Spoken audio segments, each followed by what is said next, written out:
All right, race fans, we are back. Episode number 302 of the One to Go show. As always, your host, Ryan Aho, and we have my co host with us here. Both of us, or both of you here with me tonight, all three of us. So we got, of course, the former tear off extraordinaire, the editor of the Full Throttle magazine, former editor, I should say, race enthusiast from Eastern Wisconsin, Bert Lehman. Welcome back. How are you? I'm doing good. Little tired yet. I went to another concert last night, but this is my last concert until I go see AC/DC in July. Hey, I got to tell you, so Bert was whining, right? Oh, I went to bed. It was like 12:30. I'm not gonna. We're not gonna throw shade on some of these tracks, right? Okay, we're not going there yet. Okay, but Bert, there's some racetracks out there where they still got four races to go at 12:30. I mean, you're gonna have Yeah. to ramp yourself up here. What are we talking about? And then And Well, they've got four three-car features that are 40 laps each. the that is latest a thing. the latest I ever stayed at a racetrack was at the World 100 one year. It wasn't for the. It was a preliminary night. There was a rain delay and whatnot, but I think we left the track at like 4 in the morning to go Oof. back to the hotel. Hey, all the IMCA fans are like, you ever heard of the Boone Super Nationals, right? I mean, they kind of race around the clock there sometimes. So we'll talk about one of the races that started really late for me in just a few minutes. And then, of course, we have former track champion up at the Proctor Speedway, former national champ crew chief. We got Changa in the house. How's Changa today? I'm good. Are you okay? Are you okay? Hmm. You're sure? Great. All right, okay, because I wasn't I know you're a big hockey guy, a big wild enthusiast. I was I like hockey. concerned. I was concerned. I wanted to make sure you're okay. You are okay. You're not lying. You're okay. Hockey didn't end. There's still plenty of hockey to go. Yeah, well, not wild hockey. Well, they And you did know what make it else? farther. They made it farther than they made it in 12 years, And, so and that's a you know plus. that was yesterday. Today's a new day, but yesterday was made a little bit better by the BP 32 bringing her home checker, which Oh, incidentally okay. probably ain't happening tonight. I don't remember his name. Oh, Abby's husband. Yeah, Yeah, that guy. That guy. I'm gonna All get right. you that shirt.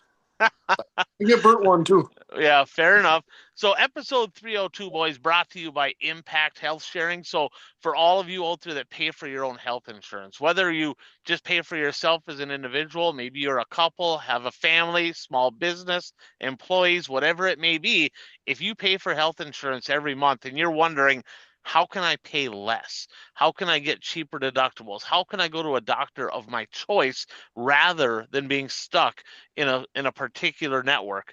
Well, that answer is very easy. It's Impact Health Sharing. To learn more about it and to get a quick, easy, no obligation quote, hit me up. You can get a hold of me on Facebook. You can call me. You can text me. My number 218-969-1380. It's been absolutely fantastic, saving people thousands of dollars.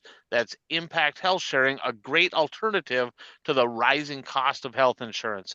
So, the big news. Let's get it out there. We talked about this, I guess, 3-4 weeks in a row. We kind of broke this here 3-4 weeks ago. Said rumor mills kind of swirling around, nothing official. Lo and behold, James Trantina, proud owner of not one, not two, but three racetracks in northern Minnesota. So, congratulations, James Trantina. The final one fell here this week. He actually bought the North Central Speedway up in Brainerd.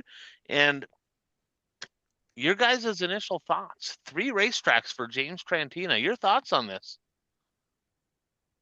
I'll let Well, you I go, guess my, John. my thought is I'm happy to have someone relatively young, someone that could potentially have these racetracks for many years to come, and that way I'm not worrying about them becoming a quick trip or a parking lot or anything like that. And someone with the financial ability to keep the places open. Bert? Well, I would agree with Changa on that. It's always good to get somebody who definitely loves racing, to purchase racetracks because then they don't get sold to development companies. He definitely needs to hire some good people though, because there's no way he can do this all by himself. So hopefully he gets the right people on board and it's successful for him. And 100%, and we'll talk more about Cliff Sasker here in just a minute, who just sold the track lots of years. But James is a volatile guy. I think massively successful people that make a lot of money, get a lot of stuff done. They kind of have that temperament where they're always on edge. As we know, James kind of always on edge, right? And he was a little stressed out at times when things didn't go right and people chirped him on the internet about one track. Now you have three. Okay. I hope that he has grown a lot of patience, because he is going to need it, because us racers, we like to bitch, whine, piss, and moan about every little thing. So you're just going to have to understand that's part of the game, because it's going to happen. And when you got three tracks, you're going to get it from all angles more than you've ever got it in your life. So super excited to see that. And, the fact is, interesting though, right? Because there's not a lot of people signing up to even be a track promoter, right? Much less own three tracks, especially in today's market, which we'll talk about here in just a little bit. But you look at car counts, fan counts across the region. James alluded on Facebook. He says, I'm not a track promoter to make money. Kind of obvious. that is definitely obvious. You're not probably going to make a lot of money promoting a track. You do it because you love the sport. And we all have to remember that, right? I mean, one track close. I mean, it's very easy. We've listed this a few weeks back, how many tracks have closed over the last decade or so. Very easy. Brainerd could have closed in the snap of a finger. They've had many opportunities to sell that place to developers. I mean, you couldn't find a better parcel of land in that area. Bert, have you ever looked on Google Maps where the North Central Speedway in Brainerd is? I have not. When you come up from the south from St. Cloud, the highway splits right around North Central Speedway. So the highway goes both directions around it. It goes around the east side into Brainerd, around the west side into Baxter, and there's a little peninsula of land there in between the highways that is prime real estate. I mean, I know Quick Trip, for example, they were very interested in that land to make it a truck stop, which would have been a great opportunity. So if James didn't come along and buy that, and Cliff's getting up there in age, something happens, that track would have been a parking lot. That track would have been a truck stop. It would have been anything except for a racetrack. And we've heard a lot of people. I know there's some people up in that area that are kind of upset because they made the transition a few years ago from primarily WISSOTA to mostly IMCA with a couple WISSOTA classes. He did make the announcement online that he's staying status quo for 2026. In 2027, they're going to transition to primarily WISSOTA racing with maybe a few non-sanctioned classes. I'm just going to assume at this point that would probably be the Crown Vics class, because he brought that to the Princeton Speed, or excuse me, he brought that to the Granite City Motor Park. And then I think I don't know if it's at Princeton or they're at Ogilvie. One of those tracks has them this year. But he brought that. He was the first one in the area to bring that Crown Vics class. So I'm going to assume that he's going to have that same grassroots class probably at Brainerd, and I don't know for sure, possibly over at I-94 as well. Here's a question for you guys. James likes to go big, right? Let's face it, he don't really dick around with doing anything small. It just isn't the case. When you think about this, I think national series, right? We're going to talk about the point fund. He's going to be doing something there. But my mindset went immediately to, boy, if he has three tracks, which one of these national touring series is going to come in and have a 3-night series, whether, at, say, I-94 Brainerd Granite? Let's just go ahead and throw a guess out. What do you guys think the first one is going to be? I would have to think World Outlaw Late Models. They already go to I-94. He sponsors one of the cars, or more, maybe even in that run in that series. So I guess that would be my guess. Would be that would be the World of Outlaws. And I'll play devil's advocate, right? Lucas Oil doesn't come up to the area at all, but he owns a car that races that series. Yeah, fair enough. So could he be the catalyst that maybe brings the Lucas Oil series into the area? Possibly. I don't know. We're just speculating here. Bert? Well, anything's possible. There it is. That a kid? No, I mean, My initial reaction was the same as Chonga's World of Outlaw late models. Just I don't know, for some reason that just came into my mind first, but yeah, I mean, uh, your reason for Lucas is a valid point. So it'll be interesting to see how things shake out and who comes up there, And if let's try anybody does. right, and let's transition over. We already know that they come to Fergus. That's already a thing. World of Outlaw late models, I believe, they've been to the North Central Speedway. I think it's been a decade or even longer ago. They were already up there. World of Outlaw sprint cars were at the Granite City Motor Park, right? So not a standalone show, but if it ties into something in the area, or maybe they're at Grand Forks and Fargo, and then they have a couple nights over here, anything, yeah, like Bert said, anything is possible. I mean, and let's face it, if you're a track promoter, there's only one division of racing that absolutely packs the grandstands every single time you have them. That's the 410 sprint cars, right?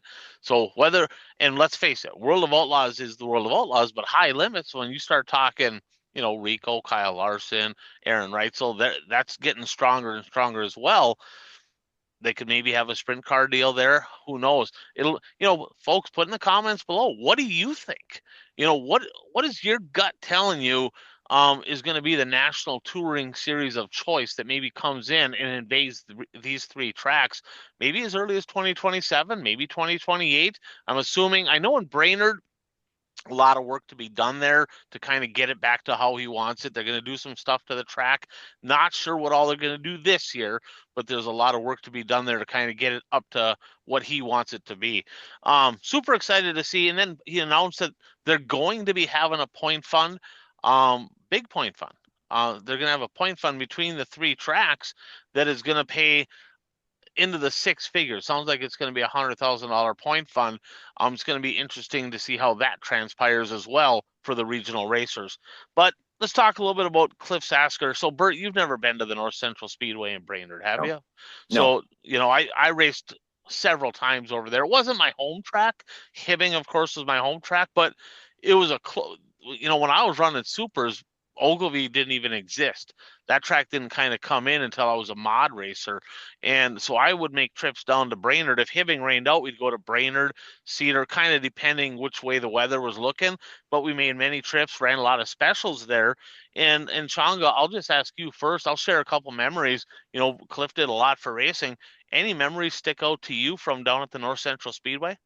Well, I got two. I guess the best one was standing in Victory Lane at the WISSOTA 100 one year.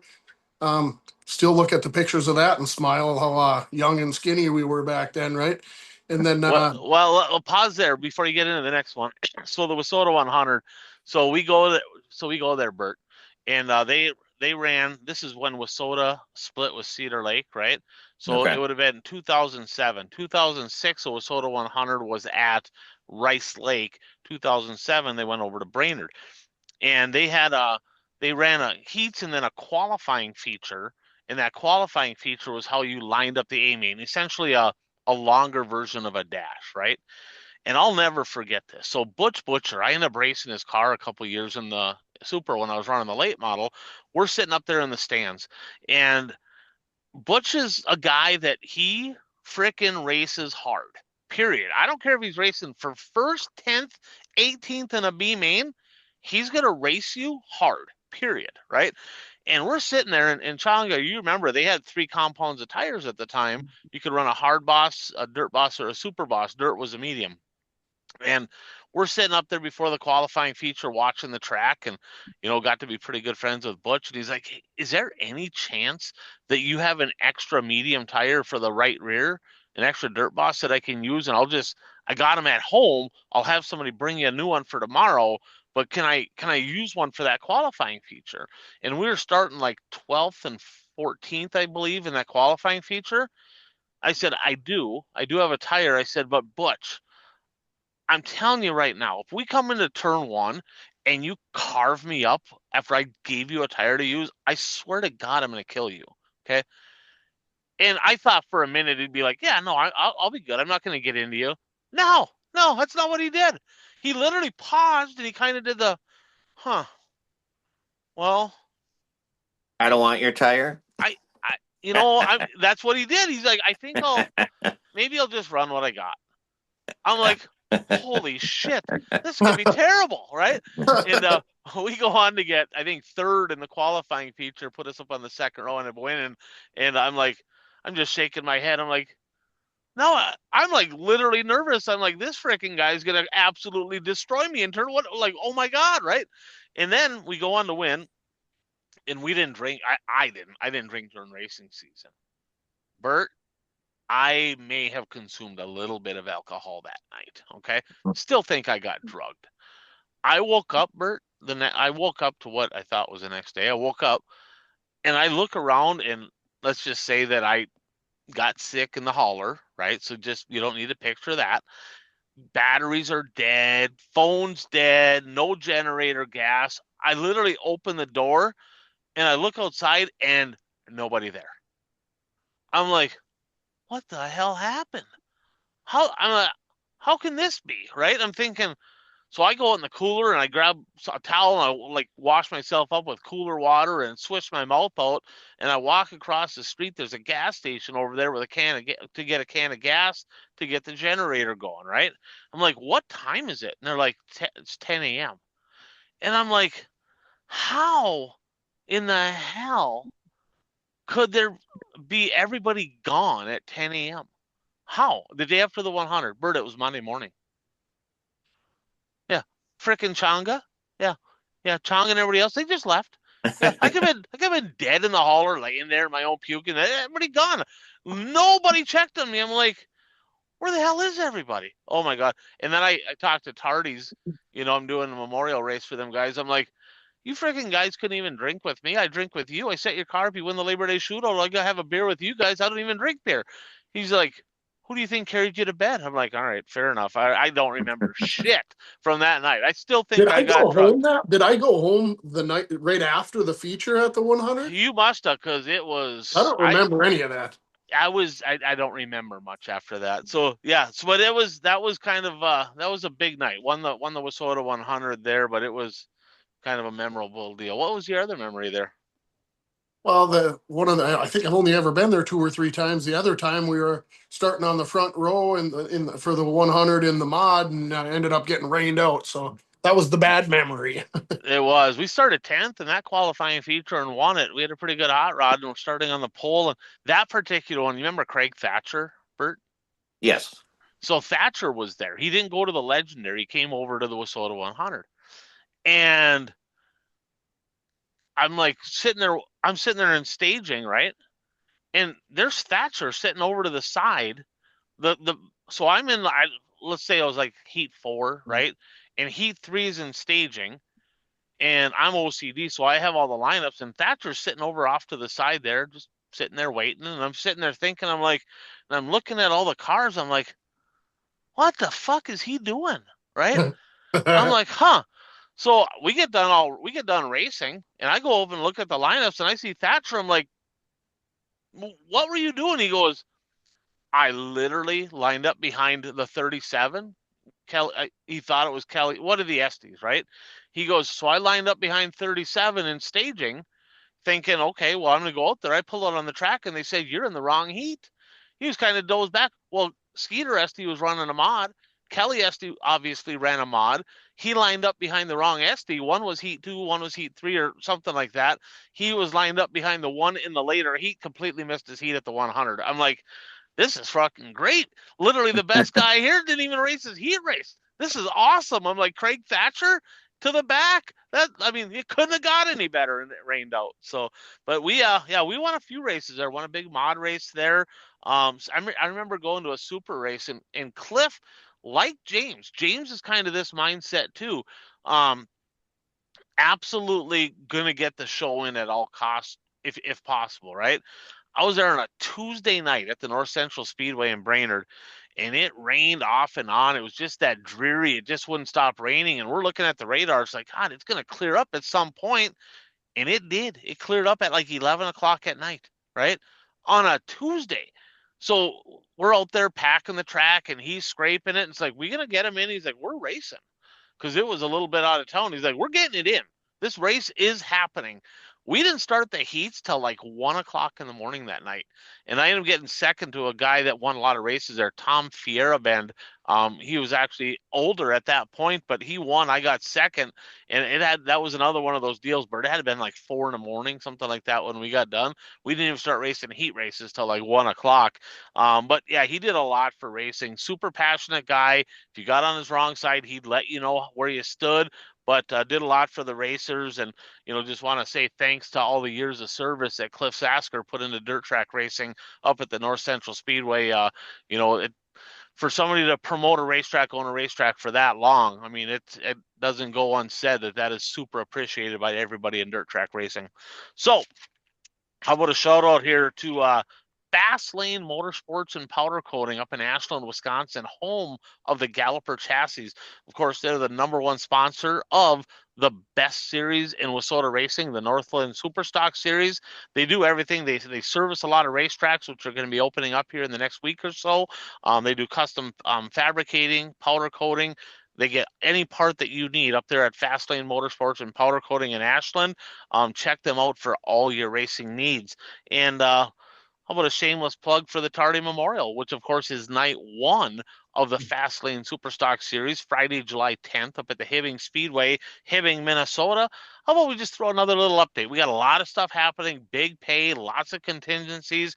Huge thank you to all the sponsors that are kicking into this race.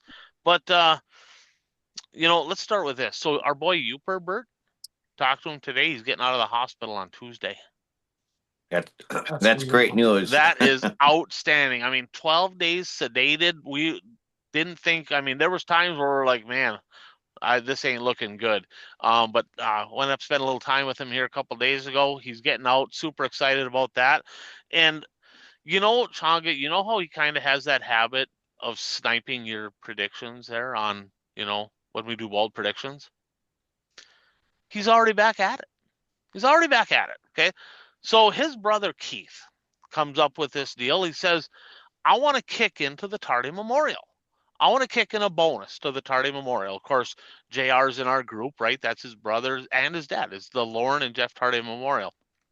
He's like, I want to kick in. So he's like, I want to do something different. I mean, we have bonuses for a lot of stuff. So he kind of looked through the list. He's like, how about a rookie of the race? He goes, you know what? I'll kick in $100 to the highest finishing rookie at the Tardy Memorial. Perfect. So we put that up on Facebook. I get a call from Jeff and Carl. That was a really good idea. We're going to kick in $100 each. Just go ahead and add us to Keith's. Keith is like, this freaking guy already sniping my shit. Come up with your own ideas, he says. So good to have you back, right? Good to have you back. So long story short, the highest finishing rookie at the Tardy Memorial is going to get a $300 bonus from the Erickson family on top of what they're getting that night. So thanks a lot, boys, for that one. I just want to mention something because we always talk about tires coming off of cars. I have the Lucas race on, and I think it was the second heat just started, and the left rear came off the number 15 car. I don't know if it was loose lug nuts, but my TV's a little behind you here, so I'll see if I can tell. Okay. So the number 15, is that Justin Duty? Is that who that is? I mean, he went into the first corner on the first lap, and the tire just came off. So Donkey Award right there. Did you see who won the first heat there, Bert? Chase Youngins? Chase Younghands holds off Buddy and RTJ to win heat one. Oh, no. Did Chase Youngins win it, or are they just interviewing him? No, he won the first heat. I think Huddy got second, RT got third. Bert, what did you see? Maybe I saw the second. I thought Overton won his heat. Yeah, I guess I'm not sure. I just looked up at the TV and it just said the results, so maybe they had that all screwed up. I don't know. All right, maybe that was heat 2, maybe heat 3's on the track. So yeah, Josh that could be. Yep. So long story short, we had a tire fall off, of course. Yeah. Speaking of late models, so this weekend, the opening weekend, of course, for the Structural Buildings WISSOTA Late Model Challenge Series. They're going to head to the I-94 Speedway in Fergus Friday. Then they have the Jeff Hinklemeyer Memorial at the Viking Speedway on Saturday, and Sunday they go to Granite City Motor Park. So things are looking good. We've got a lot of people. They actually posted several drivers at least going to run the first weekend of it. So it looks like it's going to be pretty well attended. Lots of bonus money. But that, when I, talking about that, did you guys Oh, happen to? just hold on. Oh, my TV must be behind yours because I have the heat that Youngins is in. So that Oh, happened in the heat that Youngins was in. all right. Hey, I'm watching the hey, next hey, Bert. race. Hey, I'm Bert. watching Elberson's heat now. Chongo is full of shit. We're just picking on you. I'll bet you $10 that Youngins wins that heat. I've got Okay. I've got Garrett Elberson leading this heat race over JD and Shep. Yeah, so Chonga and me are right on the same page there. So They just showed a camera shot of the inside of the rim and there were lug nuts inside the rim. So I'm assuming because The whole hub it broke would have off. had a wheel cover on, so the lug nuts would have stayed in if they came off. that's a good place for them. I mean, at least you didn't. Hey, at least they didn't lose the lug nuts, right? I mean, we gotta look at the pos. We're trying to turn over to the positive side of things here on the One to Go show. Congratulations for not Hey, tell losing me all that the lug again, Bert. nuts. Were the lug nuts bouncing around in there, or were they still fastened to the wheel? No, they were No, inside the. no, they showed the inside of the rim They were just afterwards sitting in there. Oh, and they were that just ain't sitting good. inside the rim. That ain't good. They put them in a safe place. They put them in a safe place. So, did you guys happen to see the announcement that the Challenge Series made here for the upcoming weekend in June over at the Casino Speedway? I did not. So, Changa, you want to touch on that, or do you want me to kind of lay that out? I know you probably know a little more about it than I do, but I think I did read something. So the racing casino, they're going to allow the tri-state rules or allow the tri-state cars to run with them. So we talked about this pretty well at length last year. Kind of banged on. It's like, why the hell would you have a Challenge Series race when you get more cars for the tri-state? Or why not just co-sanction them or do something like that to get them all to run together? Now, it's not going to be co-sanctioned points for each one, but that's the same weekend as Wheel Jam over at the Dakota State Fairgrounds in Huron. They run Thursday at Huron, Friday at Aberdeen, Saturday at Huron. The tri-state late models do. Those used to be WISSOTA Late Model Challenge Series events. Okay. Well, Sunday at the Casino Speedway, the other track in South Dakota that has late models, they stuck with WISSOTA Late Model Challenge Series that weekend. Okay. Because the Challenge Series runs Friday, Saturday at the Fiesta City Speedway in Montevideo. Well, what they're doing as kind of a test deal to try to get some of them tri-state cars to come over Sunday night at the Casino Speedway, if you're a tri-state car and you have the open engine package with the restrictor, so on and so forth, like the Cedar Lake, similar to Deer Creek or to the Dirt Kings, excuse me, that type of rule package, they're going to let those cars run with the Challenge Series at the Casino Speedway. So I would expect to see another 6, 8, 10 cars that you might not normally see come in for that night. I think that's a great step. I mean, maybe, just maybe, right? If this deal works out good, could this possibly be the first step into maybe just changing the late model rules altogether and making it similar to Tri-State? Could that be a thing? Could it be a deal to where the whole Challenge Series allows the open motor concept, right? And with the restrictors, or is this going to be just a one-off deal at Casino, or is this maybe a first step to something bigger? You guys' thoughts? Well, I mean, obviously we don't know for sure, but I would hope so. I would hope that this is the first step towards that. I mean, we've talked a lot on here about car counts and fan counts and car counts and fan counts, they do equate. If you have better car counts, there's a good chance you'll have a better crowd.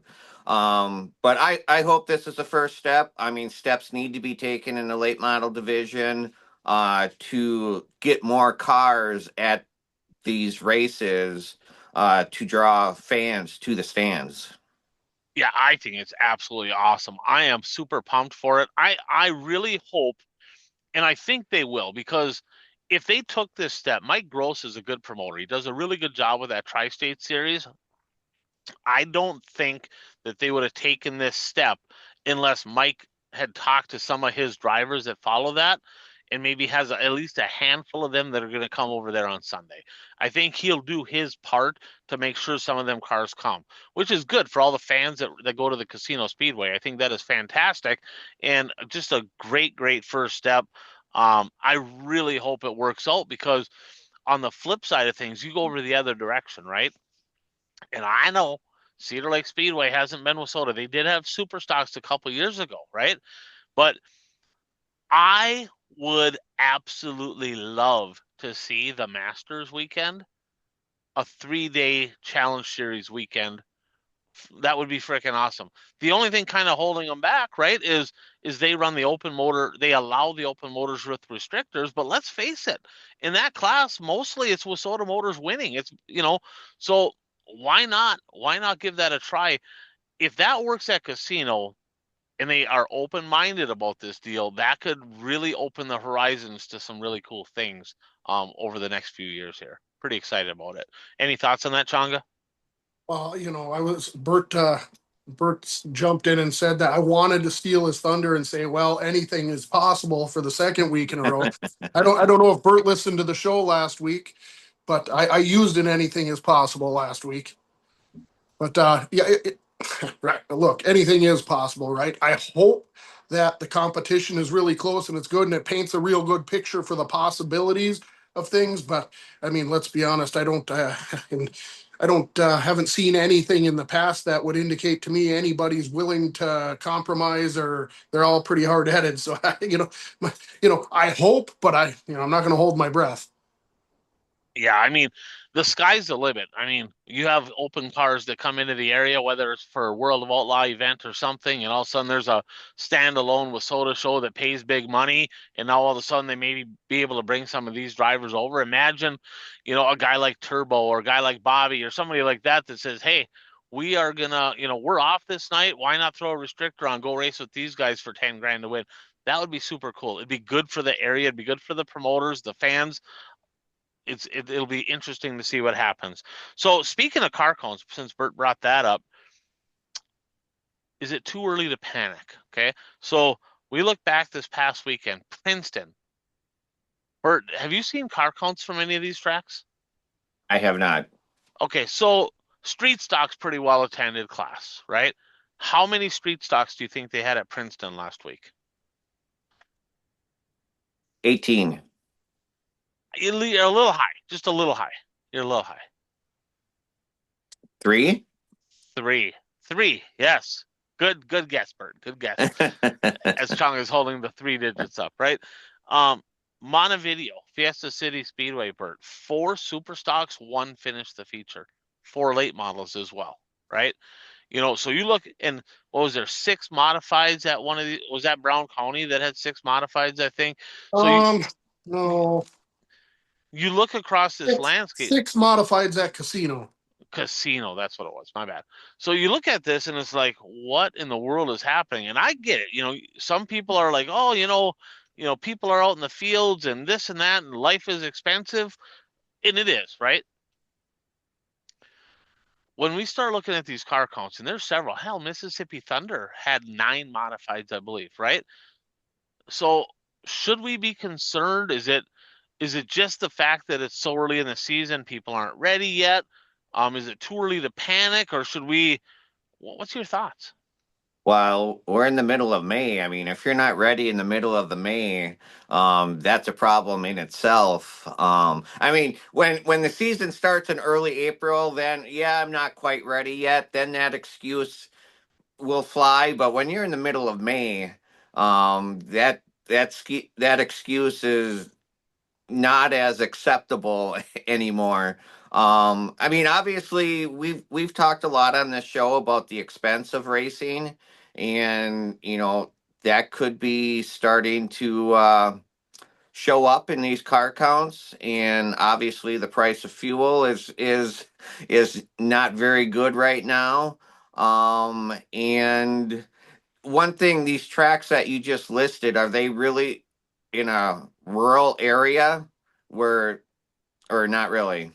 For instance, absolutely one of the most centrally Okay. located tracks there is. Okay. So So yeah, I mean, and we've talked about this too. I don't know how many divisions they have weekly at those tracks, but maybe there's too many divisions. You have to force drivers to pick few, Maybe, maybe, maybe. No, you can throw it out there. There is absolutely way too many divisions for sure, That's without where I was question. going with my Yep. part of the conversation. Yep. No, you're spot on there, Bert. There's 100%. definitely too many. Four classes at a track on a night. These tracks need to do like they used to in the old days and say, hey, look, these are kind of the classes that are probably the ones we need to go with in our area. Tracks within 100 miles of each other, right? If we can get 3, 4 of them, say, hey, look, these are the 4 classes we're going to. It sucks to be you guys for some of you, but they should have never opened the can of worms. But now that they have, they need to make some tough decisions, and they need to pick which ones we're going to get rid of. And it's they're picking for us, right? You can see the classes that got 3 and 4. Get rid of them. Make them go into a different class. And quite honestly, it's all different depending on what area you're in, too, Right, right? 100%. So if you think about this, right, here's something that's crazy. There's tracks out there that are struggling to get cars. One of them is not Thunder Bay. Thunder City Speedway, Bert, they had practice last night. They had 61 cars at practice. That's way more cars than some of these tracks are getting on a race night, right? Well, the fact is, that's all these drivers from within a handful of miles away from Thunder, from the track over there. That's why the grandstands are full. Okay. So there's two approaches to this. I'm going to call it the Bemidji approach, and I'm going to call it the Mississippi Thunder Deer Creek approach. And I'll just kind of lay out the difference. I want you guys' thoughts. So Bemidji, Minnesota, very, very much a grassroots mentality. They know what they have there. They're not trying to be Cedar Lake. They're not trying to be Eldora. It's a grassroots track with a lot of grassroots classes, right? Mini stocks, Mod 4s, Hornets, pure stocks, right? They have Midwest mods, super, super grassroots class, right? And they have really good car counts in them lower classes, right? Because people in that area can afford to race those cars. They're not out spending 50, 60, 70 grand on a B mod or a mod or 100 grand on an A mod, right? They're not doing that. You might have a couple, but the masses over there are racing classes that are just more affordable, and they're still having fun racing. Then what does that do, right? When you have a whole bunch of grassroots classes, you don't need to pay the Hornets 500 to win, 1,000 to win, 1,500 to win. You don't have to do that. Mini stocks are not getting 1,000 to win every night. They're getting 100, a couple $100, right? Whatever it may be. Well, that lowers the expense for the racetrack, helps them keep the doors open, but also allows them to not charge so much to the crowd and charge so much to the drivers. Now let's take the flip side, and I'm not going to throw any shade. I'm just going to lay out the facts. Everybody can take this for what it is. Mississippi Thunder, Deer Creek Speedway, two amazing racetracks. They have great shows, great. I like both tracks a lot, right? But they absolutely do not believe in grassroots classes. They don't. But guess what? The number one car count was last week at Mississippi Thunder. The Economods. Top car count. Guess what? It's by far the cheapest class there. Still not super cheap, right? Still not as cheap as a Hornet or a Crown Vic or something like that. But they need to sit back and look at this and go, wait a second here. Our biggest car count is the class that costs the least. Huh. Well, there's a brain buster for you, right? That tells you, and don't get me wrong, I love late models, I love mods, I love sprint cars, I love all these classes, but quite honestly, people cannot afford them. Your average blue collar people cannot afford to race these classes anymore. Now, you look at this, they're forced because they have those classes. You take a late model guy, and I won't throw any names, but I've talked to a few, and they're like, I am so sick of racing for the crap pay that we have. Okay, I get it. You got a $80,000 to $100,000 race car. I'd be sick of racing for free too. I get it, right? Look around. Look at the crowd. There's nobody in the grandstands. You can't. What are you gonna do? Charge more? Well, that's what they did, Bert. You know what they did down at Mississippi Thunder in Deer Creek? $20 draw fee for every single class, every single night. Not just specials. Weekly shows. Weekly. $30 to get in. $20 to draw. Every single class, every driver. $50 it costs you to even unload your race car there. What the hell are they doing? Are they out of their ever loving mind? They're trying to justify it, and I'm probably gonna get a phone call. I don't care. I think they're stupid for doing this shit. Don't care, right? I don't give a shit. They got to get their heads out, and I get it. They're trying to make a buck and they're trying to get ahead. I am absolutely sorry to tell you, but your traveling series mentality of we're going to have all these top classes and pay big money and we're going to do all that. I'm sorry, that's not filling the grandstands. Do you know how I know it's not filling the grandstands? I talked to people this last weekend that are friends with both of these promoters, and they said, boy, the way things are going right now, there's a pretty good chance we're not even going to have weekly shows in 2027. It's just not working. Well, no shit. When your lowest class is super expensive, it's hard to have local racing because people cannot afford that. And if people can't afford it, the track can't afford it either, right? Because you have to pay these higher classes a higher dollar amount. If I had to pick one right now, the Bemidji approach is, if you want weekly racing, that's kind of the way I would look. Changa? Well, didn't they have, I don't know, probably 2, 3 years back down at Deer Creek? Didn't they have so many doggone B mods they had to run multiple features in a night? Deer Creek? Deer Yeah. Creek had 2 USRA features every night, and they had WISSOTA B mods also. So they had 3 B mod features, 2 USRA, 1 WISSOTA every single night. Now they get what they like 25 of them or whatever. I mean, they still had a decent car count, but nothing like that. Like literally in just a couple years' time, without looking, 35 to 40 less than what they were getting just a couple years ago. I love the class, and I love those classes too, and I get it, but I'm telling you, life is expensive. I'm telling you, the masses out there right now, the people that go to the races in the pits and the grandstand trying to race cars, people are paycheck to paycheck right now. They are trying to figure out every way they can to pay for their house payment, their vehicles, put their kids through college, and most people have very little to no extra money left at the end of the month. Well, if you want racing to survive, you can't just focus on just paying higher, paying more, charging more. That you can't do that. You have to find a way to keep the sport growing and solvent, but charge less to get in, to get more people there, more people involved. I'm not saying don't have mods and don't have this stuff. Maybe don't have them as much. But the fact is, I don't know. I'm very, very concerned with the 2 schools of thought. The ones that are leaning like we don't like the grassroots, we want higher classes, we want a better show, we want this and that. I'm telling you, you're right. It's a death sentence to racing in your area if you don't kind of make a shift.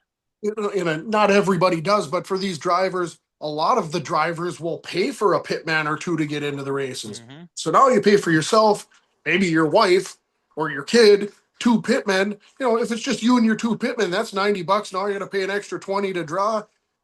Well, and they said they justified it by saying, well, it was 35, yeah, so we reduced it down to 30. Right. So you saved 30 still expensive. It's still expensive, right? Yeah. And I get it. You look at inflation, and with that said, Mississippi Thunder is one of the tracks that they raised their purse last year. They raised it up. But guess what? In order to raise that purse and to keep it going, now you have to have more people in the grandstands. Or if you're not getting more people, now you have to charge everybody more to get in that's already coming to keep paying that inflated purse. I'm telling you right now, if you want racing to survive, you got to focus on classes out there. You got to have some classes out there that are more affordable to bring your bottom line, down so that the whole ecosystem changes. And it's a mindset shift. It really is. And, some of the late model mod guys are going to be mad at me, but I'm telling you, like, You go across the country, there's not a lot of weekly late model tracks. It just isn't. It's, there's not because Well, they here's the thing: can't afford have it. a late model or a modified there, right? Go ahead, have them there, but you don't need the 13 classes in the middle. Have Right. have one top class and a couple of the bottom classes, and maybe one in Midwest mod type of car there, and go. You don't need 15 classes. Do four. Well, Sycamore Speedway over in Illinois, they Mm-hmm. uh they race every Friday, every Saturday. Every Friday is just grassroots, six Yeah. cylinders, V8s, and all that. They're getting 12 to 1500 people in there. You Yeah, go they to get the more people in the stands for the Friday night races than the Saturday night races. they do, right? And you go to Grand Rapids. Bert, they get more people in the grandstands for the fair enduro by a large margin, right? They get more people for the enduro for the fair than they do for their fair race program on Wednesday and Thursday combined. Okay. It's the same fair. It's a day apart, right? Mm-hmm. Combined, more people one night for an enduro race versus 2 nights for a race. What does that tell you? People don't give two shits, right? I love late models. I do. I love mods. I'm watching Lucas Oil right now. But the fact is, the average person that you're trying to build that fan base with, all they want to see is exciting racing. They don't care what class it is. They don't care. Give them a good show. That's all that matters. So, any more thoughts on that before we jump off that? Nope. All right. All right. So, since we I'm got sure Bert, this is going to be a rant we're going to have about another 15 times this year. So yeah, I'm sure. we I'm can save sure. some of it for another night. Yeah, fair enough. So, speaking of that, Bert, did you see that deal down at I-75 Speedway in Tennessee? I did. That Lay, was not a good deal. for those that maybe haven't seen it, lay out what happened. Give us your thoughts.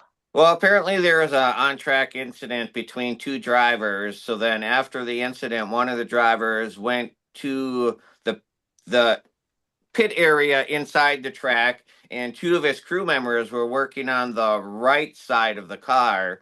And the other driver felt that he was wronged on the track, so he drives through the infield, and it wasn't a slam, but it was more than a bump.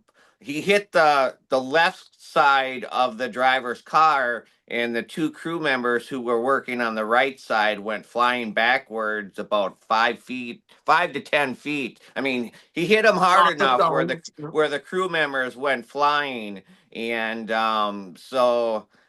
he was arrested, I believe, and he Yep. got a 2 year suspension from the track. And the Um, series. And the series and too. the series. So I mean, I understand in the heat of the moment you do things. And I mean, actually, from a fan perspective, I do like to see drivers show their emotions to a certain point. But drivers have to remember their cars are weapons, and you know, if you hit another car on the track like that, it's not necessarily that big of a deal, but when you do it in the infield and there are crew members working on the car, then it's a much bigger deal. I'm, sur- I'm surprised that he didn't get a lifetime ban for. I mean, Well, not only justified that, or not, a well, lifetime's a lot. I mean, people make mistakes, they do stupid shit, but man, it wouldn't have taken much for somebody to get crushed underneath there, lose a leg. I mean, I'm not Right. the way he hit him. I'm not saying the person could have died, but they could have, right? one You of know they what? both the well, I know the one pit man ended up going to the hospital. He had Right? cut his head open, had to get stitches in his head and whatnot. So Well, I Yeah, I mean, think that's the thing, though. I mean, when the crew members go flying, head injuries. I mean, you can die from a head injury. You can be walking on a sidewalk, trip, hit your head, and you can die from that, depending if everything just happens correct, the right way. And so, yeah, there could have easily been worse injuries than what there was. for sure. 2 years enough, or too much, or not enough, or what do you think? 2 years suspension. I mean, we've talked about suspensions on here, and most of the time we disagree with how long they are. But I agree with you. If he would have got suspended for life, I wouldn't have necessarily argued in his case to try saying that that was too long.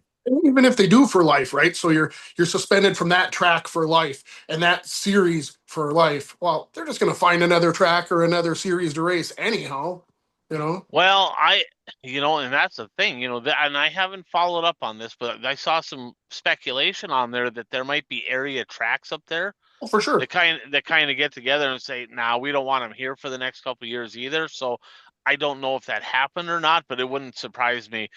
Interesting deal that could have been a lot worse for sure. How about a shout out to our boy Brad Parson? Brad Parson's soil and egg solution planting season here. In some cases, the crops are already in, right? But what are you looking for if you're farming? You're looking to make some money. You're hoping to make some money. Fuel prices absolutely are ass right now. We know that, right? The weather, can't control it. We have no control over the weather. We don't know what crop prices are going to bring, but you can control the yields to some extent by putting the right stuff into those spray packages, using the right stuff to get ahead. And that's what Brad Parson has. Give him a call, 320-219-3542 to learn about everything that he has, get the data points, figure out what he has that can help you be more successful, make more money, get higher yields, and get ahead in your farming endeavors. That's Brad Parsons' Soil and Egg Solution. So we're going to do half of the who's hot, who's not segment because I think it's too early in the year, maybe, unless you have somebody that just bang sticks to your head and you're like, that person's on the struggle bus and it's that bad to where it's noticeable. Go ahead, throw it out there, right? But let's just kind of start with kind of a little bit who's been hot, and we'll go national scene. And it could be sprint cars, it could be late models, it could be USMTS modifieds, any of the national series, right? And Bert, I know you watched a little bit of late model action this past weekend, and this is probably one of the divisions here that you'll probably have a little something on. You want Changa to go first, or do you want to go first on who's hot on the national scene? I'll go first because I wasn't necessarily prepared for this segment because you didn't send me the agenda ahead of time. Donkey award to the host of the show here. Yes. I'll go probably with the obvious driver on the national scene, and that would be Bishop. He is definitely back into form that he was when he was with Rocket One the first time. I mean, it wasn't that long ago that Ryan had him buried in a grave and was throwing dirt on top of him. It wasn't just him; it was Rocket Chassis too. It was. You're not wrong. You're not wrong. And he's definitely been a force so far this year. And speaking of Rocket, right? Turbo's been pretty sporty too. What did he get, fourth or fifth there? Last night. I just saw too. Someone, God, who was it? And you might remember this, Bert. Just last weekend in a rocket car, guy that's like 80 years old won a race. You'd know the name, but I don't remember who it was. Red Farmer? No, I don't. No, he's 90th. Yeah. Oh, okay. I mean, this guy's 75 to 80 years old. I don't remember who it was, but you'd know the name if you saw it anyhow. Okay. All right. Who do you got, Changa? Well, I wasn't prepared for this either. I did everything except for that, but I think I can wing it. I got a couple. Obviously, Aaron Reitzel's been on a tear in the high limits. Won quite a few here lately, but I wanted to, secondary to him, how about Casey Kane last weekend picking up a World Outlaws win, and then I think he got fourth the next night there. So that was his first career World yeah, Outlaw first win. World Outlaws win. Yeah. I actually watched that race. So one of the very few races. Well, now I'm able to watch outlaw races. But yeah, normally when I watch a race, I just want to see a good race. I don't necessarily cheer for a particular driver. But as that race went on, I was pulling for Casey Kane to win that race, and I was talking to him on the radio. I was telling him what groove to run and stuff like that. It sounds like you got a hell of a pop there too. Sounds like it was an extremely popular win because, of course, Macary's out, back injury. He's in the 39 and he gets in and all of a sudden he scores a win. Sounds like the place went pretty bonkers. I did find it kind of funny though, because I watched his post-race interview, and he's wearing the same suit that he wore in high limit. So the high limit decal was in plain view during the post-race interview. Nice, nice. You got anybody else there, Changa, or no? No, I think that's good for now. How I about have one Rocket? more. I'll have Go one ahead. more just based on one of the messages that was shared in our feed today. Apparently, Superman must be doing pretty well. He's picking up some wins, making some money, and now he's going to be selling T-shirts with cherry picking. Yeah, so he won down in Batesville. I think I don't remember the name of the show, but he won down there. Comp Cam's Comp deal, and cams. Yeah. yeah, so and the car owner's from there. He's like, why wouldn't we go there? So I get it. And He it's close to home. He likes the track. got roasted online. Oh, cherry picking down there, not going to Illinois, blah blah blah, right? Well, marketing is good, right? He kind of took a page out of Turbo's playbook there and turning lemons into lemonade, had the shirts and basically the cherry picking shirts. I sent Blake Adams. I sent him a picture of it. I said, "You missed quite the opportunity here." He goes, "I don't think my dad would let me do that." I said, "I'm pretty sure your mom would though. She'd probably let you do that." And he kind of got a laugh out of that. Speaking of Speak that, I got sporting the Blake There Adams. you go. Speaking of Sport and Blake, but how about Rocket Rodney? Speaking of the Adams family, there, right? Of course, Uncle Yeah. Rodney doubled up this past weekend down in Oklahoma in USMTS action. Most of the season he's kind of been there, but not there. Kind of that third, fourth, fifth. He kind of had a couple good runs, but not dominant. And then he put a hell of a weekend together this weekend with a pair of wins down there. How about regional, local type late models? Bert, and that could be USRA, that could be Wasota, Tri-State, any of the above. So, Bert, I know that you had some stuff on Tri-State stuff you wanted to talk about. Maybe if you want to filter that into the segment You right mean here. USRA? Is that what I said? What did I say? You said Tri-state. tri-state. Oh yeah, my bad. Yes, USRA. Yes, yes. Um, do you want me to do all the USRA stuff or just? If you want, I mean, we can roll it in here. So, Changa, you know what Bert did? You know what he did? Absolutely jinxed our Minnesota guys Yeah. over there. Hmm. Literally, I No, think he's a That's all right. fucking witch doctor or no, some shit. I'm not really sure. I just don't think they wanted me to get a bold prediction right. Because You got Bert up there with a freaking little fake diecast, like with a voodoo, like poking him, going, "Oh, you're gonna break, right?" Yeah, yeah. I think this is all your fault. when the white flag waves in the feature, Minnesota drivers are running 1 and 2, and when the final results are tallied up, neither one of them won. Not gonna get the point there, Bert. Yep, you jinxed him. So yeah, tell us a little bit about that. Yeah, USRA late models made their first ever visit over to the half mile at Shawano. What Yeah, happened over there? yeah, they had 16 USRA late models there, 15. Five of them were from Minnesota. So thank you to all the Minnesota drivers who made the drive over to Shawano. Um, I know I myself and the other fans appreciated watching them race. And they had to drive through construction because construction is just horrible this year on Highway 29. Right. So anyway, I just want to do one quick note on one of the Wisconsin drivers. His name is Bill Marcus. So I saw his name and I thought, huh, I wonder if he's related to Dave Marcus. And according to the announcer, he's Dave Marcus's brother. So that was interesting. What number Um, was he? 52. 52. Okay.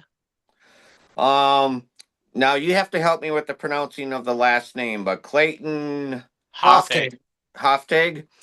He led most of the feature. I mean, he had a very strong run going, and but late in the race, he was getting pressure from Larry Fitzsimmons, and then on the last lap, Fitzsimmons took the lead down the backstretch, and Hoftag bumped him entering three, but wound up spinning out himself. He hit the wall. Since the white flag was displayed, the race was deemed over at that point. And so it appeared that Fitzsimmons was the winner. And but then I started getting texts from people was Fitzsimmons disqualified, and they had made no announcement at the track, but somebody posted that Corbin Wassenberg um posted a picture with the winning plaque, and I thought, okay. So then it was finally announced that Fitzsimmons was disqualified, but that's all they said. Well, I went down in the pits afterwards to find out what actually happened, and yeah, the dreaded deck height, which we talk about on here a lot. Apparently, I was talking to Pat Kelly, and the rule is 38 inches for deck height. And apparently, they were allowing 39. They were giving a 1 inch variance. But apparently, Fitzsimmons was at least 41 inches. So he got DQ'd. And then I heard during the week that his problem was, and I don't know this, you probably understand this more than I do. The left rear lower four-link rod came loose and spun and got hooked on a bolt on the bird cage, which is why his deck height was holding the car up. Makes sense. That does make sense. That stings. When it is what it is. A rule's a rule. Stupid rule. I get it. It's a stupid rule, but Not the first time we've seen it for no, sure. it's nabbed a lot of people. So Bert did not get that prediction correct. No, but probably, I mean, well, not probably, but the driver that probably turned the most heads was Corbin Wassenberg. Um, it was only his second night racing a late model. He's 15 years old. Second night racing a late model. He's been racing off-road stuff for the past several years. And in his heat race, he started on the outside of the third row, and everybody, this is probably where inexperience helped him, because everybody dove to the bottom. They were fighting for the bottom, and he just said, I'll just run up on the little bit of a cushion that there is up there. And he was leading coming out of two. He just passed everybody and was leading coming out of two. And in the feature, he was passing everybody on the outside, and I think he would have had a good shot to win the feature outright on his own. But then with about 4 laps to go, the top two cars also moved up to the high side. So then, he couldn't pass them on the high side, but he was definitely gaining on them. So really interested to see him race more in the future. He definitely seems to have a knack for racing a late model. I mean, only is 15 years old, only his second night racing it. And something you don't see often is afterwards, nothing but positive comments about the USRA late models at Shawano Speedway. Fans were posting that they put on a good show, and they everybody seemed to enjoy it, and they were only scheduled to be there that one time. But Pat Kelly notified me midweek last week that they will be returning to Shawano Speedway on August 8th. So it's good to see. And that brought up some discussion on, well, maybe Shawano should just add USRA late models on a weekly basis. And I think it's a little bit too early to do that. I mean, you can't rely on this car count, obviously, because you're not going to get 5 Minnesota drivers that drive over to Shawano weekly. But it's definitely something I think they need to look into and kind of talk to some of the drivers in other divisions to see if late models are going to survive in eastern Wisconsin. I think this might be the way to go. I mean, you look at I'll just call them Wissoda style late models right now in eastern Wisconsin. You're not getting any new drivers into that division. I mean, in the last 5 years, I can't remember when Andy Carl switched to a late model.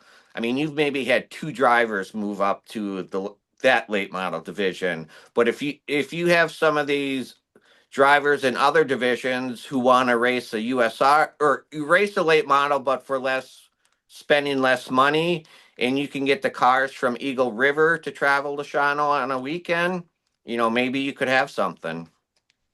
Yeah, I think you're spot on. We talked about that in a previous show. Hoftag is also a teenager. His dad, Bert, former 71A pit guy, pitted for us for a Okay. couple years there. Okay. Raced himself, pit for Steve Wachowski. And then, of course, his family. I raced against several of his family members, the Boji family. Of course, you remember them, Changa.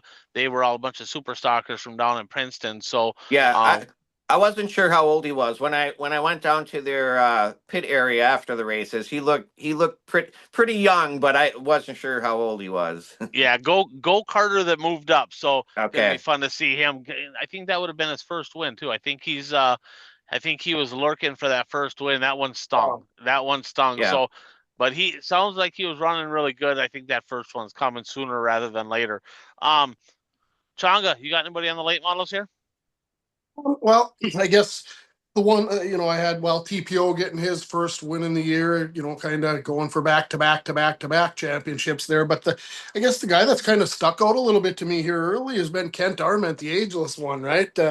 He's got a first, a second, a third, and I think he's got 4 races. I think he got eighth the other night, but he's been up front there out at Brown County and looking good. Throwback car is badass looking too. That thing Mhm. is sweet. Did you see who won at Fergus? Yes, I did. Well, are we talking? Well, they didn't get the main event in, but I saw that. Oh, oh my bad. Yeah. Well, I guess we'll go Fergus. Yeah, I well, was we can gonna go say Fergus. Fiesta, but we'll go Fergus.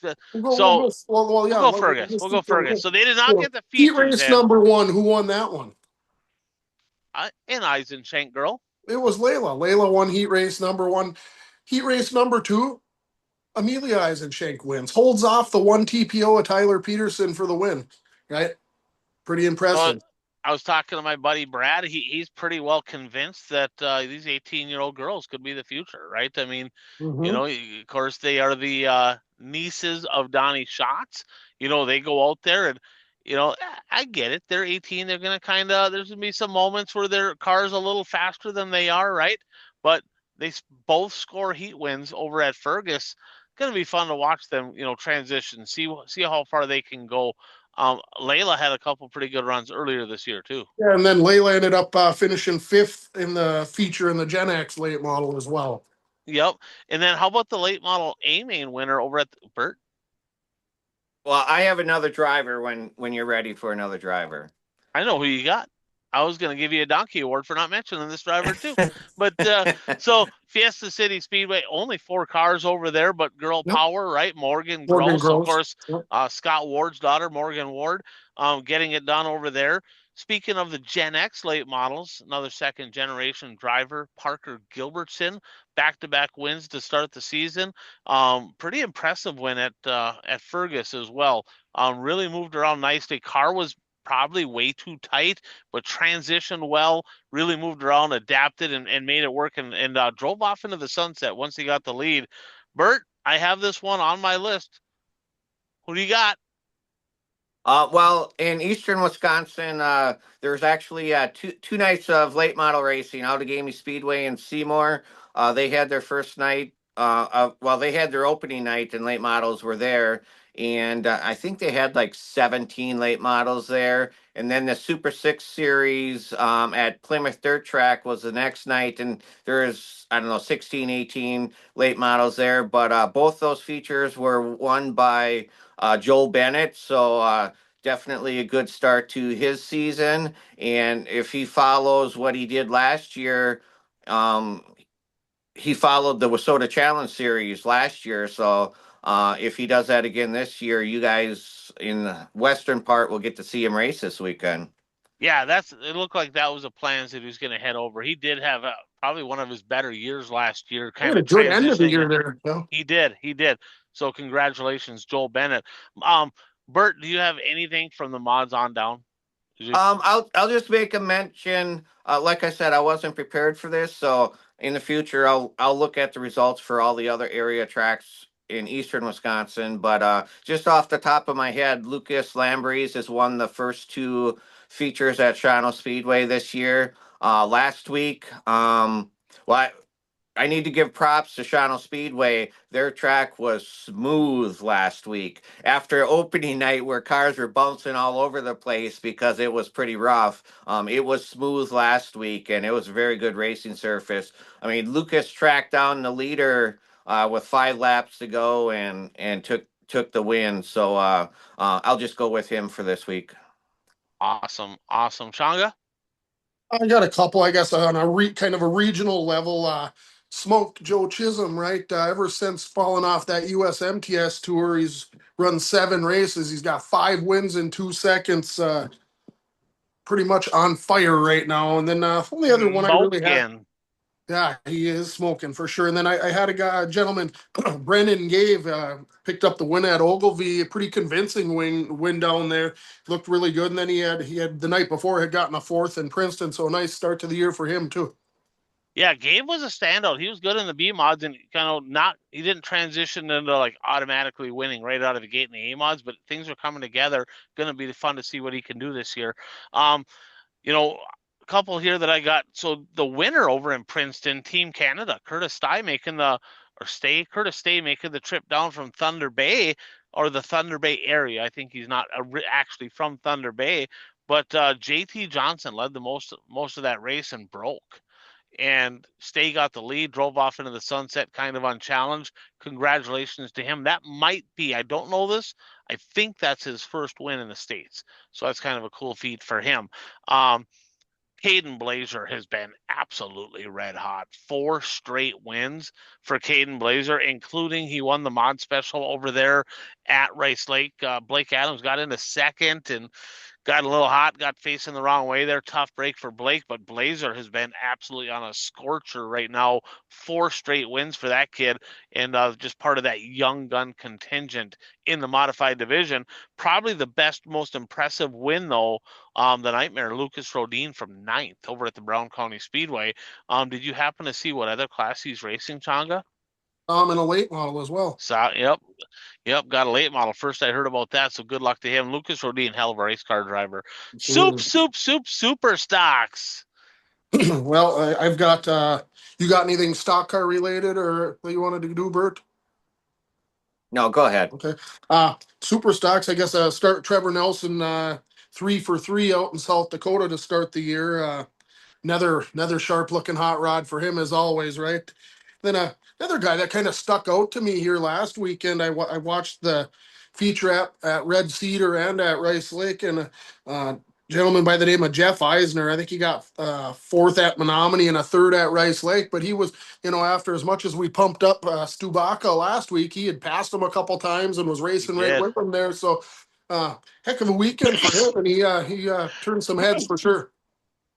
He did, and Radetsky drove off to the sunset in Red Cedar. Alex Myers drove by Stewart to win.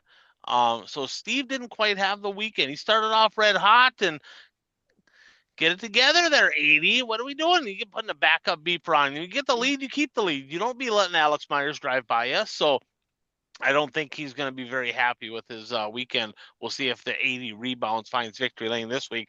But Alex Myers looked really strong, really smooth at Rice Lake.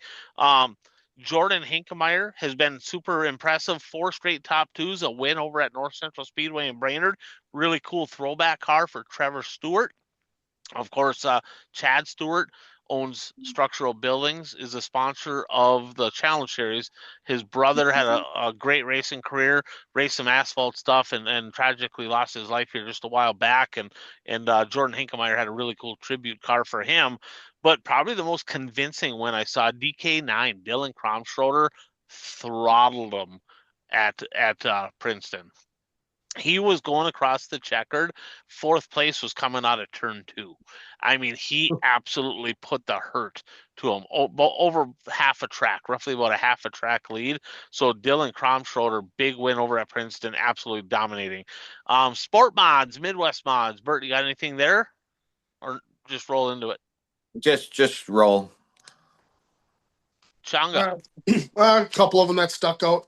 Vandy, after a couple of DNFs and breakdowns early in the year, he had a 2nd at Princeton and a 1st at Cedar Lake there last week. And then another guy that kind of stuck out to me as same as that Jeff Eisner was a Memphis class, and he had a pair of thirds last week at I-94 and Ogilvy, and he was looking good too. So that's someone to keep an eye on. He's a Canadian, right? Doesn't he come down from Canada? I'm pretty sure. That I don't even know. I thought he raced Thunder or Winnipeg up there, but I'm not 100% positive. We'll have to look into that. But you're right. He was up front there both nights this weekend. In the Midwest mods, Jake Smith had a good week. He got second. Started pole, got second at I-94, but then he won from ninth at Ogilvy pretty convincingly. Had a really good run. I got to be honest. Watching that kid race, he is. And there's a lot of good racers out there, right? But I'm going to pump his tires just a little bit because I watched him down at Central Arizona Speedway, and you just can see when somebody's kind of got it. I hear people say, "Oh, they're cheating and this and that," because he wins. You win races, you're obviously a cheater. Okay, that kid has vision. I'm telling you, it's like next level. It's actually pretty impressive when watching him work through the pack and his anticipation when just working through the field. Do yourself a favor when there's some Midwest mod stuff going on, and you can watch it maybe on Dirt Race Central, and Jake Smith is there. Kind of just watch his car control and where he's moving on the track. Some people are just faster, you just drive by people or whatever, but the way he kind of manipulates drivers into switching lines and moving by them, it's actually really fun to watch him. He's a very talented race car driver. So going to be fun to see what he can do this year. And then in the Midwest Mod Division, we gave him a little shit a couple weeks ago saying, cherry picking. He had to go to the A Mod instead of the Midwest Mod. Blake Adams, 5 wins right now, and we saw the Midwest Mod action. You're way too early, right? Prediction for Natty. 5 wins. He's kind of leading the charge right now. Troy Liker, who had 3 last week, DNF this week. Tony got it done. So here we are back to the beating each other Liker. up. It's one of the Liker beating each other up for sure. But Blake's got 5. Street stock action. Street stocks, I guess. Keith Tourville come out for from what I can tell, his first 2 nights of the year. He brought her home checker this weekend. Kyle Dykhoff doing what he does, won another one this weekend. He's got, I think he's won 3 out of 4 this year, and I think the race he didn't win was a 4th place. So a couple of guys that were really good this past week. Yeah, Tourville and Ekdahl had a good race. Ekdahl not happy about it. Yeah, he thought maybe the checkered should have came or whatever, and the yellow came out, and they had to kind of reset the deal, and Tourville got by him. They were off of turn 4 on the straightaway. They were. That was. I saw what he was saying, and it's a weird deal because a lot of tracks have if everybody takes a white or if half the field takes a white, the race is over, and that's kind of the age-old argument. Do you go green, white, checker? Do you finish the race? It didn't affect, So Ekdahl maybe got robbed of a win. I'll be honest. I think he might have got robbed of that one, but he still had the lead on the restart, and he kind of did. Yeah, the guy has to wonder if that yellow got in his head and then he was pissed, and I don't know if he reacted, but you give Tourville a shot with a couple to go, he's going to capitalize. He did. Maria Brooksick scoring her first of the year over at Brown County Speedway, late race pass for the win, driving around the outside to get that one done as well. Shout out Brown County Speedway too. I watched quite a few races this past weekend. They had a good top, good bottom. The racetrack over there is kind of one of the more fun ones to watch racing at over the past couple of years. How about grassroots stuff here? I got just a couple shout outs. In the Hornet division, Dakota Larson getting the win at Ogilvy, his first of the year. Dustin Holtquist picking up where he left off for like the last, I don't know how many years with, he had, went 2 for 3 this weekend with a win at Princeton, a win at Granite, and a 3rd place at Brainerd.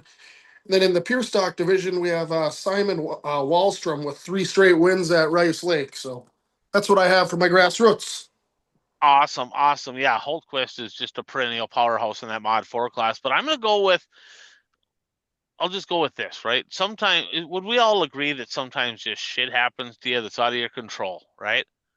But how you respond to it is kind of what develops, like, are you a winner, right? And that's in life, that's in business, that's in racing.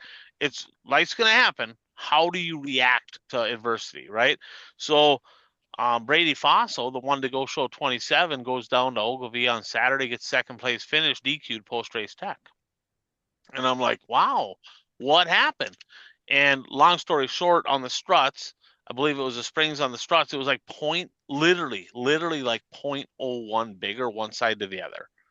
Okay, I got this from a couple sources, including a kind of former current tech. Okay, he did not tech this car. Okay, but he measured it himself. Sounds like it was about 0.01. In my mind, I'm thinking this is bullshit, right? I Now mean, that's in the diameter of the coil, right? yeah, yeah. It's like, what are we doing? Like, what are we? I mean, this is stupid. DQing something. So I may not have responded so well. What does he do? Jumps on Facebook, does an AI picture, puts his car in front of a Dairy Queen, and puts this, hey, we made a mistake. Didn't, we got a junkyard part, had some fun with it, and I'm like, that's handling like a champ. He could have went on, he could have whined about him, nitpicking, he could have pissed and moaned, he could have bitched. We all know it ain't going to do anything for you. He just made a funny post on Facebook, went on. You know what he did the next night, Bert? One. Parked it in Victory Lane. That's going from the outhouse to the penthouse. Congratulations, Brady Fossil, on not only winning, but how you handled yourself when shit didn't go the way that we want. So good job on that. So how about a shout out to our boy Mac over at East Central Sports over in Rush City, Minnesota, just north of the Twin Cities, about 45 minutes north of Forest Lake, right off of I-35. So if you're going to go there, you take that exit, you go west 1 mile. It's on the north side of the road. That's East Central Sports. They are your number one source for pit bikes, kids ATVs, golf carts, Toro lawnmowers, and a whole lot more. You like cool kid stuff? You like cool kid stuff with motors and wheels? You want to go check it out there. They got them little four-wheelers, right, for kids, the small little four-wheelers. They got all kinds of stuff over there. Let them know that you heard about them from the One to Go show, $100 discount on your next purchase. You can call them 320-358-1994. I think Max said the best time to reach them 3-4 in the morning on a Tuesday. Just kidding. Don't do that. Don't do that, right? And if you do, say Chonga told you to. But check them out online, www.eastcentralsports.com. So, Pick'ems, Bert scores the win in Week 18. Congratulations, Bert, getting off the side, finding victory lane. Chonga at 224. I'm at 215 in second. We got Governor at 210. Dano at 208. Then we got Tardy and Mutter at 205. We got Tardy had a pretty convincing lead. He's doing the electric slide, right? Going to see if they have a backup beeper installed on his truck.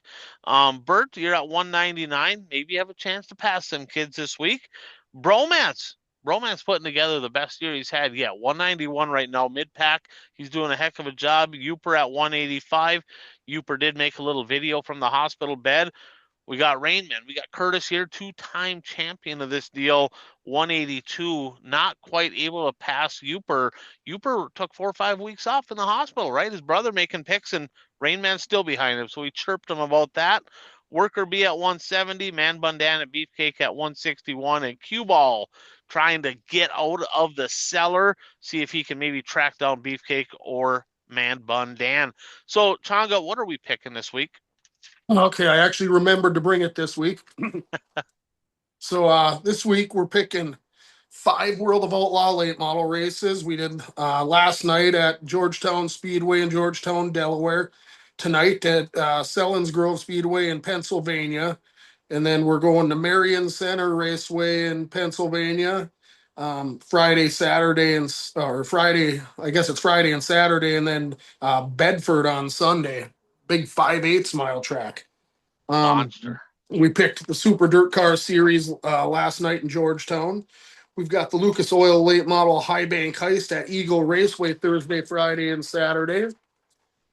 And then we've got the Let's Race 2 World of Outlaw Sprint Cars at the Eldora Speedway in Rossburg, Ohio, Friday and Saturday. Then we are doing the triple header of the Wissota Late Model Challenge Series Friday at I-94 Speedway in Fergus Falls.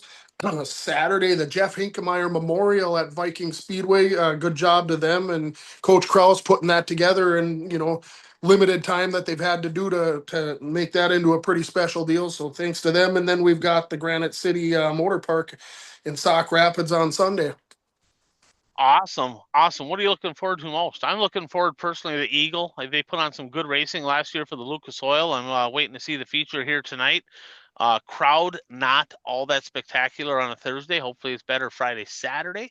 What are you guys looking forward to? I guess I'm looking forward to the challenge series. Try to see how our local late models are all stacking up against each other here on this first swing. Bert?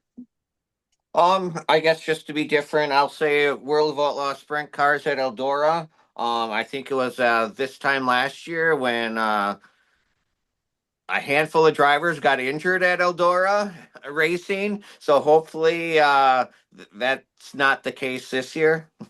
Yeah, no kidding. That was not good last year. Hopefully they have a hell of a lot better. So let's jump into our bold predictions here. We make 3 predictions each week, 3 laps around the track. Keep track of our correct predictions and our correct percentage. And our standings right now. Well, let's do this. I'll take the ones off the board. So Bert, you had 3 come off the board last week. You said the smooth operator would go winless at the Illinois Speed Weeks. You got a 3rd and a 5th. You were correct. You got that one right. However, you got 2 wrong. Okay. You said Brandon Davis is going to win at least one this week.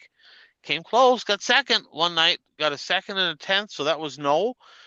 And then there was this one. A Minnesota driver will win the USRA late model feature at Shawano. White flag flies. Bert sitting back. Oh man, I'm getting a point. Go down the back straightaway. Things are looking good. Get into the corner. One of them into the fence. Go across the checkered. Got the point. Tech shed happens. Not so much. That was incorrect. Uper via Carl had 3 come off the board. He said there was going to be 30 or more A mods at the Rice Lake Mod Special. There was 20. He said Donnie Schatz would podium both nights, Friday and Saturday. He got 10th and 16th. Not a good weekend there for Donnie Schatz. And then he said Buggy Bobby will take himself out of contention for a podium on either Friday or Saturday night. Well, he got a podium on Friday.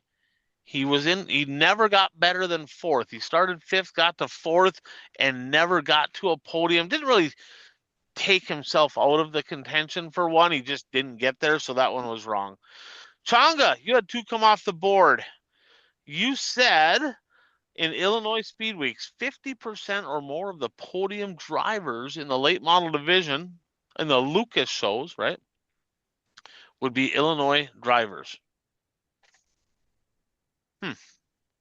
Did you get that one right? I don't think so. Shep won. I don't remember. Well, they only ran the one show, right? It would just be Fairbury because Farmer City canceled. Deputy Hoffman, Brian Shirley. You got that one correct. Yeah, I didn't even know. You got that one correct. Yep. So congratulations on that. I had to look because I actually counted both shows and it was just the Lucas show. So, but you still did. It was 66% you got. And then you said the combination of Bobby Pierce and Nick Hoffman would have a better average finish than Hudson O'Neill and the Rocket Shep. That did happen. That did happen. Damn it, Huddy. Huddy had the DNF or he had the run night. What happened there? Where he? I don't know. We ended up going to the back. I think somebody wrecked and he spun out to avoid him, but he got caught up and had to go to the back. Yeah. Got like so 6th or something. Yeah, so that sucked. So I had a couple come off the board as well. I said, and I had the inverse of that because you did the opposite of me. I said Huddy and B-Shep would have the better average. Now B-Shep won both nights, so that was looking good. And Huddy, of course, had he had one good night, one bad night, but I got But it was that one only wrong. one night, or yeah, that's a different team. I got that one wrong. USMTS, I said Tanner Mullins and Tyler Wolf would have a better average finish than Jim Chisholm and Rodney Sanders. Well, Tyler Wolf struggled 7th and 18th. Rodney Sanders did not, 1st and 1st. So that one was wrong as well. So our standings right now, I am still leading the way. I got 13 correct, 13 wrong, 50% correct. Bert, actually, we'll go 2nd here. 12. I don't have the percentage. We can do the math. Well, we can figure it out. Changa, you got 12 correct, 21 wrong. So you're actually in second in both categories. Uper has 8 correct and 28 wrong. Bert, you're at 25%, 7 correct, 21 wrong. So y'all have some work to do. Now, Changa, you're only 1 behind me in correct predictions, though. So you're knocking on the door. I got a pretty good margin right now in percentage, but not on the correct percentage, only 1 ahead of you. So hopefully I don't let that slide away this week. So here we go, boys. Let's take our 3 predictions and let's put them down on paper. What do we got? Bert, we'll go you, we'll go Changa. Then I got Uper making his own predictions here this week, and I got my own. So, Bert, what do you got? I'm gonna go World of Outlaw Sprint Cars and say that Schuhart will get at least one feature win at Eldora. Schuhart wins at least one. I don't think he's won all year so far, so. Okay. Logan Schuhart will win at least one at Eldora. Bert's first prediction. Changa, what say you? I'm going to go Lucas Oil at Eagle, and I'm going to say all different winners. Okay. Lucas So, Oil no at Eagle. winners. Heat All races? different winners. Feature races. 2 events have to happen for it to count. Yeah, at least 2 must race. At least 2 nights. Okay. All right. Uper's first one. Remember the old 2020 page on Facebook? Yep. Or Delphi forums, I guess it was. Back of the Delphi days. Yeah, Showtime Boys. Showtime Boys. Remember who that was? Yeah. Mike But I can't. Stearns. Okay. I guess I Showtime didn't. Boys, Mike Stearns. More late model wins than A-Mod wins in the 2026 season. Wow. That's bold. That is bold. Now, with that said, he's got more nights he can run the late model because it depends where he runs Saturday, but Huron does not have A-Mods this year. So there is that. I'm going to go local racing in the state of Illinois. Okay. Dave Dulciak struggle bus last year, winless in the 83. Brian Dulciak looking to secure that first career win in the Pure Stocks. Okay.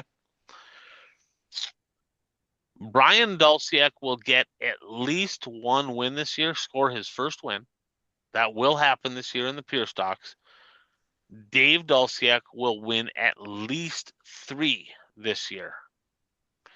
Brian, How did he win 2 years ago when he stayed home to race? that was 3 years ago. 2 years ago, he only won 1 or 2. Okay. 3 years ago, he won a bunch. Yeah. So Brian at least 1. Dave at least 3. All right. Bert, your second one. I'm gonna go with Soda Challenge Series at Viking, and I'm gonna say they will have at least 35 late models. They had 31 last year for their Challenge Series race. Okay. So at least 35 late models at the Viking Speedway for the Jeff Hinkemeyer Memorial. I hope they do. I'd really like to see him get 40 plus or 50. That'd be fantastic. I don't know. I know there's a bunch of guys. I know Johnny Broking and Massengill and Bravo and Madrinich and Burdick and a bunch of them heading down there. So yeah, we'll see how that goes. At least 35 though. All right, Changa, your second one. I'm going to go to Eldora as well. Well, how bold do I want to go here? I'm going to say, hell, I'll go bold. I'm going to say all podiums will be World Outlaw regulars. Wow. Okay. Huh. Okay. All podiums woo regulars this weekend at Eldora. All right. The second prediction for Uper Challenge Series. Different winners all night, at least 2 must race. So if they at least 2 must race for that, right? So there will be no repeat winner this week in the WISSOTA Late Model Challenge Series. I am going to go Challenge Series as well. And I'm going to go with this prediction right here. Kevin Eder will be the point leader after this weekend. After the opening weekend of the Challenge Series, Eder point leader. He ended last year on an absolute heater. Let's see if that heater can continue for Kevin Eder. How about that, huh? All right, Bert. Who's leading Lucas Oil Series late models right now? Is it Moran or Huddy? Huddy. I'll still go with it. Superman will have a better average finish than top driver in Lucas Oil, which is Huddy. Okay. Yeah. He will be cherry picking at Eagle. If you keep picking Davenport to do something every week, eventually you're going to get one right. True. All right, Changa. I'm going to go Challenge Series as well. And I'm going to say 2 parts to this. I'm going to say Cole Searing will be the point leader after the first swing, and he will get at least 1 win. Getting at least 1 win and the point lead this week. Okay. All right, Uper is going to go Eldora for the World of Outlaws. 6 different podium finishers this weekend at Eldora. Nice. 6 different podium finishers. I'm going to go to Eagle. I'm going to go to Eagle. I don't know what the lineup looks like for tonight, but I will count tonight because it hasn't happened yet. I am going to say Ace Younghands will win a heat. yes, there you go. Chase Younghands will win at least 1 heat this week. I'm going to say the combination of Huddy and Bishop will have a better average finish than JD and Moran. Huddy and Bishop, a better average It's finish. automatic because Bert picked JD, so you know he's going to suck. Perfect. I like it. So there you go, episode 302 in the book. Anything to close here before we call her a night? Well, there was a couple more things there. Bert, did you see the latest news on the race ranch? Oh, yes. They're filing bankruptcy. Ouch. A couple of guys pulled out early and a couple of guys have still showed their support. I don't know what that's going to mean for them, but kind of a bad deal there anyhow, huh? Yeah, well, I read the statement, and the type of bankruptcy that they filed is so they can reorganize. So, I mean, it sounds like the company's not going away, but I mean, obviously, bankruptcy is never good. No. Someone ain't going to get paid. Hopefully too many people don't get hosed on that deal. Yeah. I guess the only other one that I had was that the World of Outlaws fired their trackside, that female trackside reporter, that Ashton Smith. Is it Smith or Smythe? Was she with the World of Outlaws? I believe so. World Outlaw Late Models, I thought. Wasn't she their kind of pit reporter type of person? But I believe it was she worked for World of Outlaws at some capacity, or what's the parent company? Dirt Car or World Racing Group. World Racing Group, yeah. She was employed by them anyways, but they did fire her for some animal cruelty happenings, I guess. So Tonga just throwing frickin' daggers here. Good Lord. Lord. I just wanted to say something. All right, row number 1, Overton Albertson's been struggle bus this year, hey. Youngins, Max Blair outside row number 2. He has, however, been pretty solid, so we'll see what happens with him. Okay. You see the finishing order in that World Outlaw Late Models. There was a lot of locals to the area and mixed into the top of that field there. Right. And actually, with 10 to go, that was a good race with T-Mac and Troutman battling there for a while before T-Mac finally got by and checked out. But Yeah, it was actually for an northeast track over there, which are Yeah, usually kind of big and sometimes can kind of get strung out a little bit. It was a pretty good race there last yeah, night, so last night was a banger. That was a good it battle up was. front there last night. It was. Are you either of you watching the World of Outlaws? I got the Lucas Oil is just about ready to World of start here. I'll Outlaws probably is watch that. long over. Yeah, World Is of it? Outlaws. Yeah, it's long over. Who did what? I suppose yeah, it is in the northeast up there. Who did T what? Mac won, Okay. and I think Troutman got second. I I Really? believe. was gonna make a prediction that T Mac won. Well, I mean T Mac was one of my drivers tonight, so Oh, in was my he? pick'ems, yeah, Oh, nice. Yeah, you All knew right. he'd be good in that area. He always is. And then yeah. I think Hoffman got fifth, Pierce got 10th, Gustin got about eighth. Okay. Yeah, I 10th mean the for normals Pierce, were huh? yeah, he started him and Hoffman started on the front row of the heat race. Hoffman got second, Pierce got fourth. They got passed by the locals. Wow. Yeah. Okay. Interesting. Interesting. Yeah, I did not get to watch that one. All right, boys. Well, that's it. We're gonna sign off here. I got to get back rolling here, and everybody out there, thanks for tuning in to the One to Go show.